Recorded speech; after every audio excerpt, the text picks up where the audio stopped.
సోవగరాని ఆవులతోటి చూడగరానివి ఎన్నో చూచితి నాన్నముగా కరుణ పరకాంతల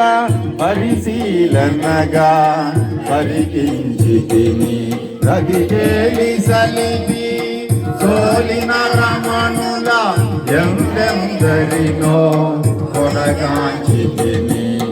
ధర్మముగానని పాపినైతినని పరితాపముతో మారుతి కృంగెను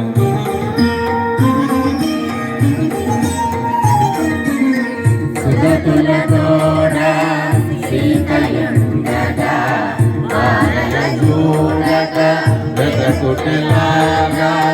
మనసురయ్యేని విచారమునందక నిష్కామముగా వివేకము వీడక సీతను వెతకుచు చూచితి గాని మనసున ఏమి పాపము